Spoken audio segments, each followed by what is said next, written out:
I had the file memorized before I walked into room 4B that morning. 41 pages. I'd put it together myself over 6 weeks, and I was proud of it. 3 protocol violations, 1 falsified discharge authorization, 2 instances of unauthorized medication adjustments, all on a single VA transfer patient the hospital had already closed the book on. The case was clean. The board chair had told me as much when we spoke the night before. Open and shut, Hale, he'd said. Get her license.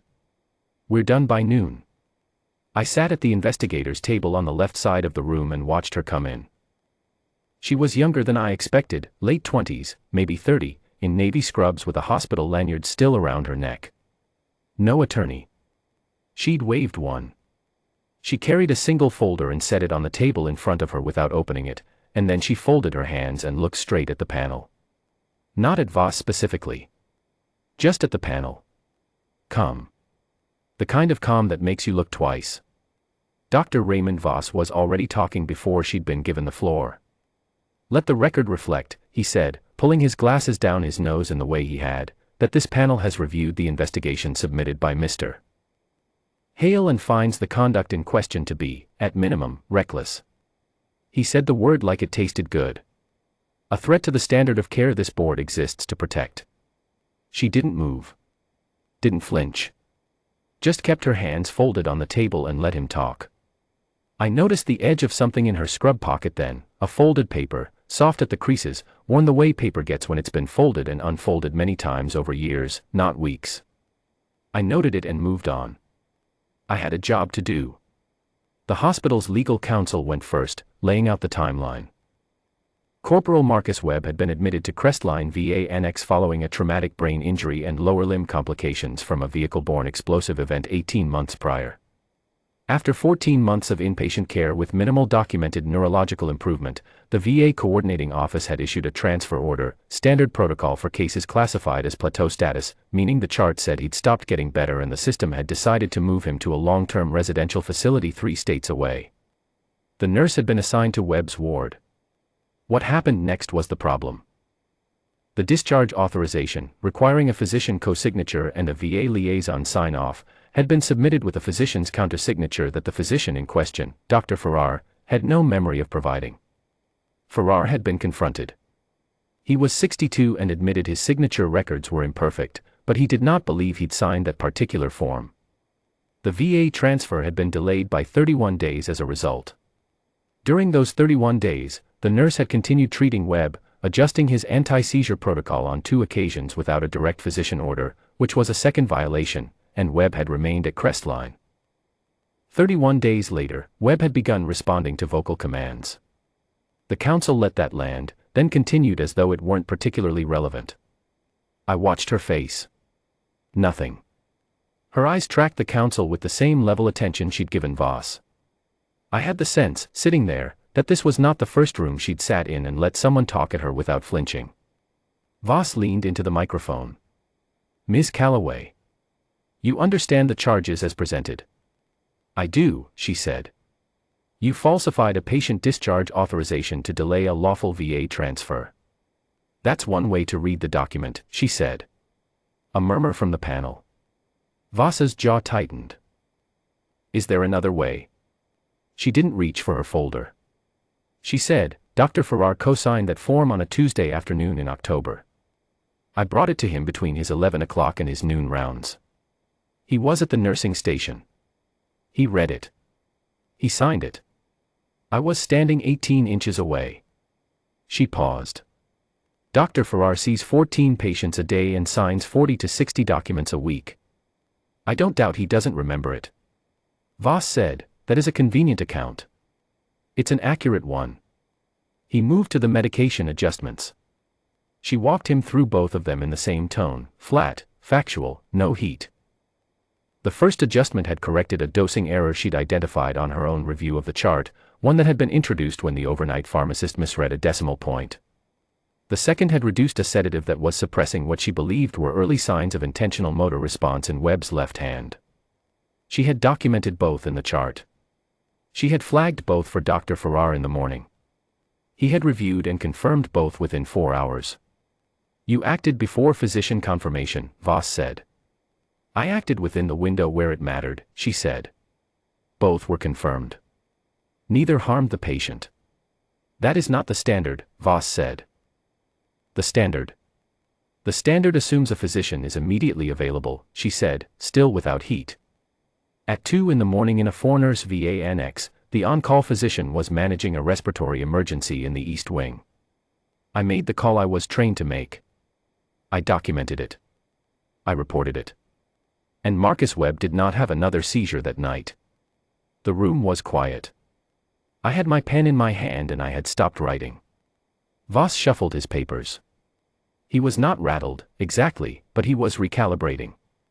I'd worked with him on 3 prior hearings. He didn't like answers that went longer than his question. I found myself looking at that folded paper in her pocket again. I don't know what made me do it. I'd built the file. I believed the file. But I cleared my throat and said, Miss Calloway. The VA transfer order, the original. Do you have it? She looked at me for the first time. Not the panel. Me. And for just a moment something crossed her face, not surprise. More like recognition. As though she'd wondered whether anyone in the room would ask.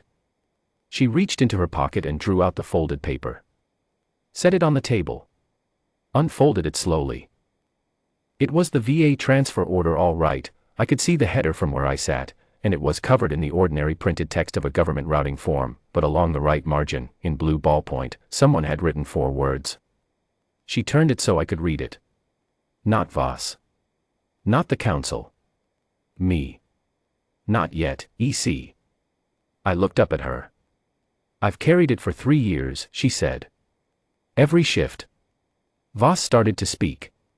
She set the paper flat on the table and said, I want to tell the board what Marcus Webb's chart looked like the day I decided the transfer was wrong. And then she talked. Not with anger. Not with the trembling voice of someone pleading. She talked the way someone talks when they've been waiting a long time to say the truth to a room that will finally have to hear it. She described a man who was classified as plateau status but whose chart, read carefully, read the way she read it, across every shift for 14 months, showed something the summary documentation missed. Micro-responses. A hand that closed slightly tighter on certain words. A change in pupil response to light when his mother's voice came through the door. A pattern in his breathing when the television carried news of his home state. None of it was in the summary, she said. All of it was in the shift notes. 14 months of shift notes written by nurses who saw him every day. The VA liaison read the summary. The transfer coordinator read the summary. Nobody read the notes. She paused. I did. Voss said, the attending physician reviewed the chart and concurred with the plateau designation.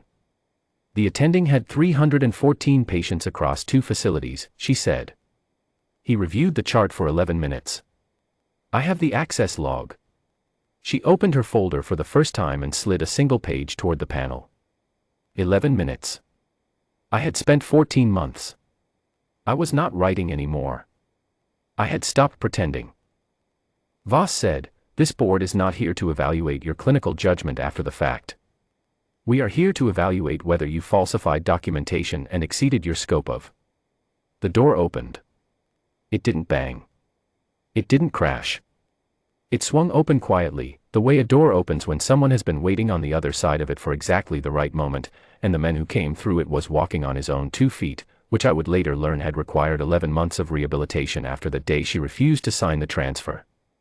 He was in his middle 20s. He was thin in the way men are thin when the body has spent a long time fighting to rebuild itself. He moved with a slight unevenness that you only noticed after a second look, and he was wearing a collared shirt and pressed trousers and he was carrying nothing. He came through the door and stopped just inside it, and behind him came 2 more men, one in a colonel's dress uniform with enough ribbons on his chest to make the overhead light work hard, and another in civilian clothes with the bearing of someone who'd never entirely left the service behind. They stopped when he stopped. The room did not murmur. The room went absolutely still. Marcus Webb looked at the panel. Then he looked at Voss. And then he looked at her, and what passed across his face in that moment was something I have no clean word for. Not gratitude, exactly.